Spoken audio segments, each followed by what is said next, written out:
Well, hello everyone, welcome back to another video. This is the team selection video for Game Week 14. This week, no Game Week review, obviously. We have a midweek deadline, which is tomorrow. So, this is going to be like Game Week review and team selection in one video. Hopefully not going to be too long. Had many complaints. But anyways, how's everybody doing? Wow, what a game week. I'm on the back of back-to-back 90 plus points. 94 points last game week, 90 points this game week, 2 huge green arrows. I've gone now from 2 million rank game week 9 to inside 175k or something like that. I don't know, we'll check that later. Actually, we're gonna jump straight into it because there's so much to talk about. Wow, game weeks are coming thick and fast, and this game week I have no idea what to do, just like last game week actually. So let's just go to the fantasy app over here. Let's look at the team, how we did last game week. Go here. As you can see, I'm on 90 points at the moment. Let's go to points. Actually, let's go back for a second. What is my rank right now? No, it's 75. What? I'm inside 75k. Last week I was inside 175k. I'm inside 75. This is ridiculous. I've had 4 huge green arrows, one after the other. That took me from 2 million to just inside 75k, 73,688 to be more precise. Look at all these green arrows. It's all good and great at the moment. And my team is still looking good. People are jumping on my players. Let's just go on points and let's just go through all of them very quick. Not going to spend too much time because I have to go on the team selection as well, obviously. But as you can see, David Raya, 2 points. Yeah. I was hoping for a clean sheet from Arsenal, but they did not keep. West Ham scored 2 goals, actually. The first one, they fell a bit of asleep with a Wan-Bissaka goal. The second one is just, you can't do anything about it. I mean, glorious free kick. Jesus, what a free kick that was. I mean, I applauded as an Arsenal fan looking at that game. But anyways, Arsenal dominant again, just like I expected. Even though West Ham beat Newcastle away, people were like, oh, this is going to be a cagey game. It wasn't. It really wasn't. It was just, even when they went 4-2 from 4-0, they just killed the game immediately, 5-2, and there was nothing else again left. Just heads down for West Ham United. Arsenal dominating, back at his best again. So no clean sheet, 2 points, but Gabriel came good with 1 goal and assist, actually. A goal and assist. You get some bonus points as well? No bonus points. 1 goal, 1 assist, and -1 point for conceding 2 goals as well. Came off injured at the end, but I think it's going to be fine again. It's just another... Yeah, Ainori with 0 points. Disappointment. He hasn't had a single attacking return since I brought him in. 1 clean sheet. A bit disappointing. Yeah, Wolves were disappointed this game week to begin with. They lost 4-2 at home. Conceded 4 goals. Scored no goals or assists or anything like that. So, yeah, a bit disappointing. But Aina, oh my god. I'm so happy I played him over Vandenberg, as I was talking about, because he came up with goods this game week, another 8 points. It feels good. It just feels good getting clean sheets or points from defenders these days because they're so rare. They're so rare. So I'm happy, and I haven't made any transfers or anything. I've had him in my team for so long. So yeah, really happy with that. He's playing City this game week. He's definitely not going to start on my team. On midfield, the template midfield. I mean, what can I say? Or template is becoming template midfield because a lot of people didn't have the Saka, who's the most popular transfer this game week, you know. Double digits, back-to-back double digits for Bukayo Saka. He got 13 points this game week, 18 points this one, plus he gave one of his penalties to Ødegaard. Luckily, he got the penalty, so that counted as an assist on FPL, not in real football. So yeah, but it would have been better, obviously, if he scored 2 goals from the penalties. But you can't complain. I don't want to be greedy too. I mean, so many people didn't own him. They're bringing him in now because, yeah, it's Bukayo Saka, one of the best Premier League players. My captain Palmer, oh my god, I was so nervous, to be honest. Like, until he scored so late in the game, I was so nervous. I'm like, wow, Salah's gonna go on and smash it after this one. So after he scored, I was so relieved. I'm like, I don't care. Even if Salah outscores him at this point, like, at least I got something. 28 points with captaincy. No complaints whatsoever. Mbeumo, another disappointment performance. 2 wide. That's been the complaint of the week. Mbeumo playing 2 wide. They didn't win the game convincingly, though, which is why it's so disappointing to see him not get any attacking returns. mean, they beat 4-1 Leicester. At home, Brentford is very good. Away, not so good. Their fixtures now are turning. So a lot of people are planning to sell Mbeumo. I would love to sell him because I do have 3 free transfers. I'll talk about that later. I just don't know to who. There's no outstanding candidates out there. Anyways, Salah, 13 points, 1 less than Palmer. I think I was on exactly the same as Palmer, 14, but he dropped to 13, dropped to 2 bonuses. Did he now? Let's see. Assist, 1 goal, bonus 2. Yeah, he dropped from 3 to 2. So Palmer technically outscored him, and whoever captained Palmer's got 2 more points than whoever captained Salah. But I mean, these are just small margins. Who cares? Anyways, Rodgers. I didn't start Rodgers. I started Solanke, but he was ill apparently, which I was disappointed as well. I kept him over Joao Pedro. Luckily, Joao Pedro did not do anything as well. Came up with 2 points. He blanked. But the whole week I was contemplating, should I bring Joao Pedro in, or should I just keep Solanke, who had a very decent fixture at home, and I opted to keep Solanke and roll the transfer. But yeah, it is what it is. Rodgers came with 2 points, coming up from the bench. Yeah, it is what it is. Again, Jackson, another hero. Oh my God, he's been doing me so well. 12 points last game week, 6 points, and he scored so early in the game. I was like, yes, get in, Jackson. Now people are trying to bring him in. Isak also being injured. He's a very good replacement for Isak if you have Isak and you want to bring someone. And he did not get a yellow card that people were worried. He's still on 4 yellow cards. Actually, a part of me, I was hoping he gets a yellow card and misses Southampton because I really don't care about one fixture, because that would put people off buying him. But it is what it is. Now he's on the top most transferred players as well. Cunha, disappointing game. Wolves didn't play good, but Cunha didn't come with whoever had Strand Larsen. He scored 2 bangers.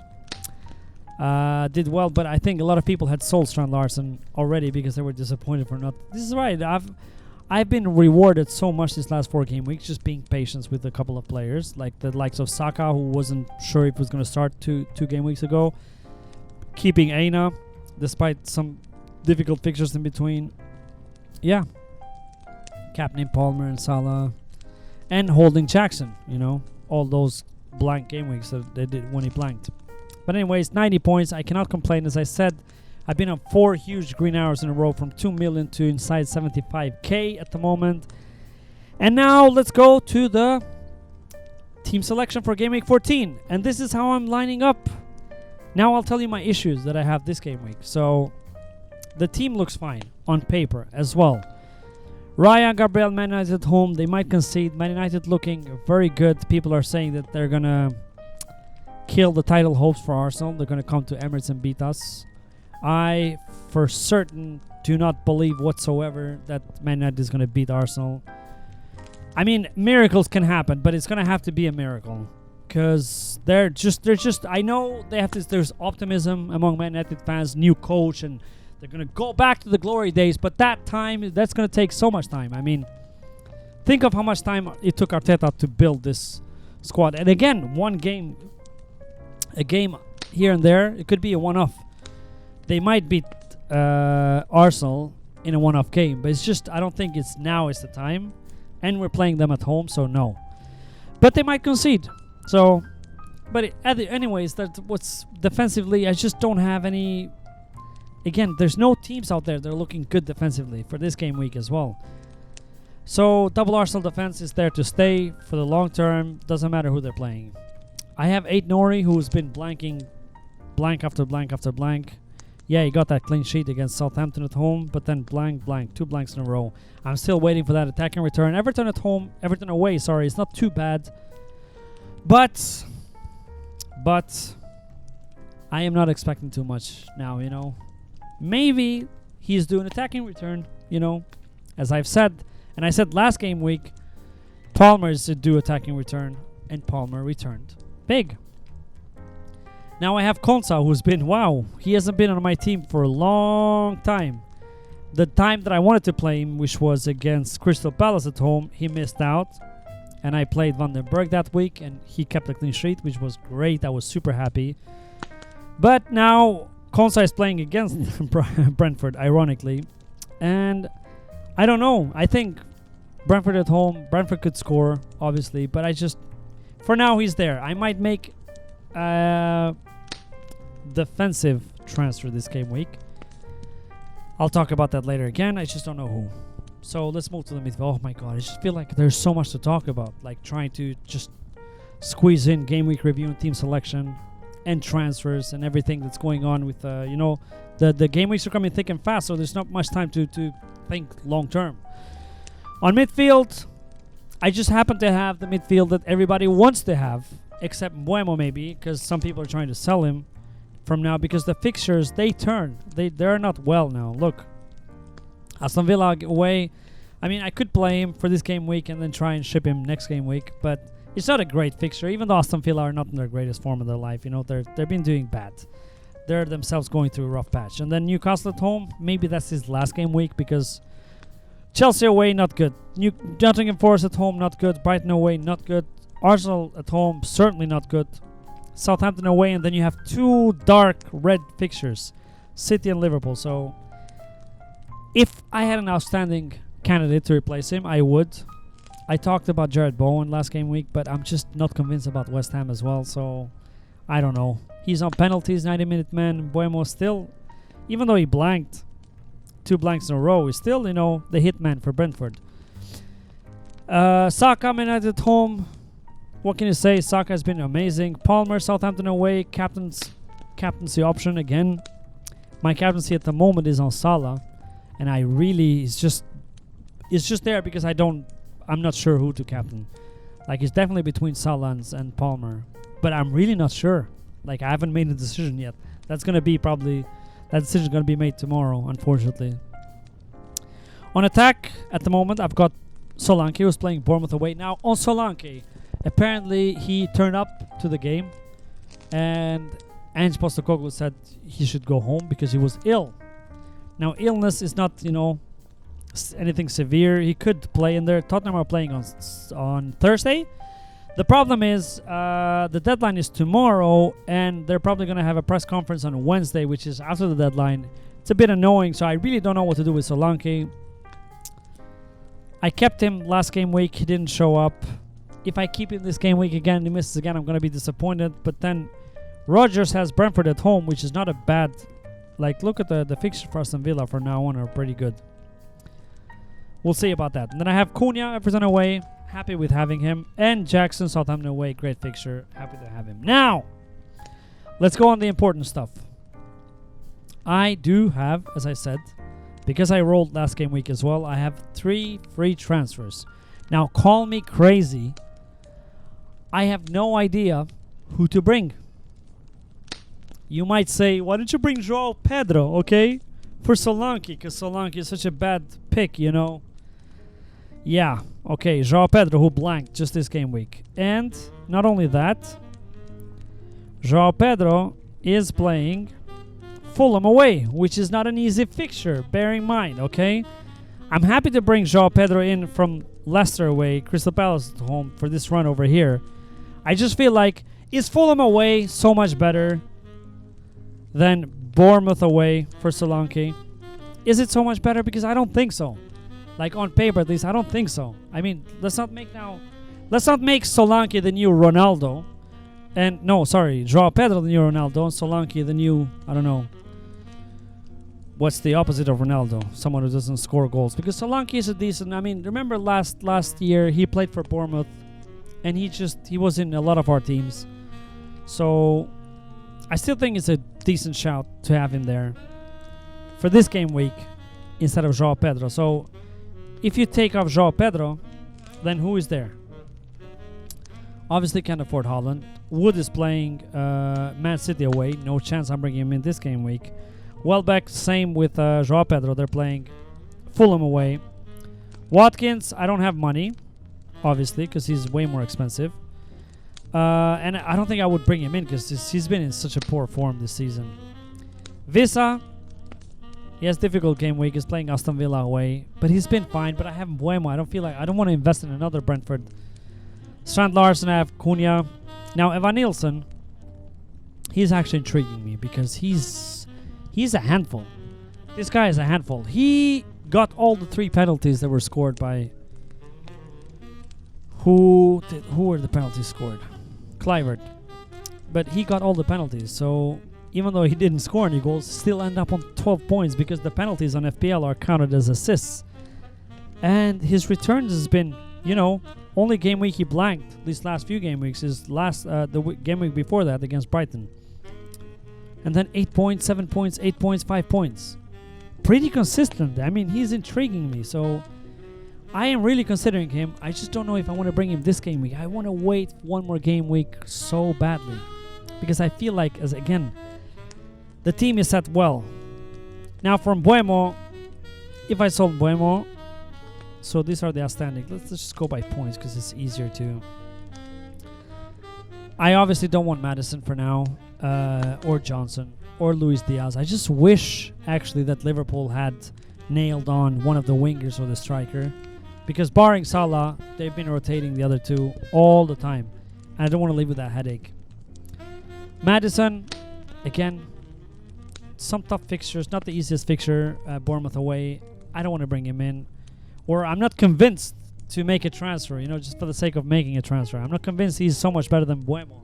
For this game week, Johnson, same. He's been coming off the bench, scoring, but just, I don't want to deal with that headache of him not starting. Bruno Fernandes, I'm very interested in. The problem is he's playing Arsenal away. My Arsenal.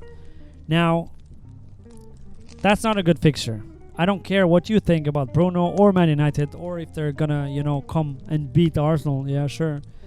I'm not convinced for this fixture. I'm not against bringing him next fixture because he's playing Nottingham Forest away and then he plays Nottingham Forest at home, and then City away, which is a tough fixture, but City with this form and a Manchester derby, I don't mind having him for that fixture, even if he blanks. Then he got 2 green fixtures, Newcastle at home, then Liverpool away, and then some of other green fixtures. But if he plays up top like he played last game week, I am not against bringing him in, because if I bring him in, then downgrade Solanke, then I have the money, as you can see. So these are some thoughts that I have, but I'm not convinced that I'm going to make this game week again, because I think keeping Guemo for another game week and keeping Solanke for another game week, and think of having 4 free transfers next game week. They could be injuries, could be fixture turns, could be some players becoming like, you know, good options suddenly, and I'll be more convinced. So yeah. And then on defense, I want to sell Aina, even though he's been super good. He's increasing in price. People are bringing him in, but the fixtures are not good. And then who to bring? I could bring, actually, I thought about this. I could bring Joao Gomez. By the time that here I have the money, I have the exact money. I would be, if I only make this transfer, I'd have 0.0 on the bank, because Gomez is not very close of a price rise. I just don't know if I want to deal with that headache again of having a not nailed Liverpool defender. What I could do is next game week, not this game. And also, yeah, Gomez is playing Newcastle away. They might concede. Again, not the best fixture to bring a Liverpool defender in. But also the Liverpool defense is the only one I trust outside of the Arsenal one. Maybe Chelsea will become better. But this game week they're playing Southampton away. I could bring Colwill. I just feel like a bit of a sideway transfer. So, which is why I really want to wait for another game week. Maybe next weekend. Team selection for next game week is going to be on Thursday, by the way. The game weeks are going to thick and fast. So yeah, these are my thoughts. I'm sorry, I'm just rambling because I really have no idea what I'm going to do. Another idea that I had is maybe sell Solanke for, if I did sell Solanke for Evan Nilsson, could be Joao Pedro as well. Obviously the game. These are the 2 ones that I'm considering. Evan Nilsson and Joao Pedro as a substitute for Solanke. Then I would have the exact money to bring in Virgil van Dijk. But that leaves me no money to bring in Bruno Fernandes if I wanted to bring him in for Buemo. I could bring him in. I could bring in Bowen. That I have the money for. Yeah. But I'm just not, yeah, I'm sorry for this. I'm sorry for not being helpful, but I'm giving you ideas of what I'm planning to do. Yeah, because look, I mean, this team is fine. This team is fine, and I've got Rodgers in the bench, Brentford at home, which is not too bad. The problem is if one of my, let's say Konsa misses out, or Gabriel misses out, which I highly doubt, But if one of my defenders misses out, then I have Vandenberg and A now, who's playing City away as substitute, which is not great. But I think I'm rolling, to be honest. I think I'm rolling. Let's leave it there. Oof, I got tired again. Last video when I was recording, I almost fainted at the end of the video because I hadn't eaten this game week as well. I just came back from work and I haven't had any dinner. I'm very tired, but I had to do the video because of the deadline tomorrow. Yeah, a lot of thoughts going through my head. As I said, I do want to sell Aina on defense, Buemo in midfield, and Solanke in attack. But barring that, actually, let me go back just for a few seconds here. If I go here, just look at this. Top transfers in this game week. Saka, have him. Nicholas Jackson, have him. Cunha, have him. Palmer, have him. Mo Salah, have him. So people are really jumping for the players that I've had for a couple of weeks now. As you can see, I have 3 free transfers on top of having all these players. And so I'm in a very strong position. These players that people are bringing in, I already have them. Now what I'm thinking is maybe now is a good time to get outside of the template, because while people are bringing in the players that I have, I'm trying to make a plan. What other players can I bring that are not in everyone's teams? And which is why I like Evan Nielsen a bit, because he is not very highly owned and it's not talked about that much as well. While João Pedro, everybody has him, I feel. At least the Elite FPL content creators out there. But yeah. Woo, I got tired. Thank you so much for watching one more time. Thank you for watching. Good luck this game week. Please like and subscribe. It helps the channel a lot. It helps us grow. Helps me stay motivated to make these videos the way I do, because as I've said before, it takes so much time to set this whole thing up. But I enjoy doing it nonetheless. So thank you for watching. Thank you for coming back. And see you on Thursday for the team selection game week 15. Now the game weeks are coming thick and fast, so it's going to be fun. Yeah. Thank you again, and see you on Thursday. Bye. Subscribe. Come on. Just do it. I'm waiting. Just do it.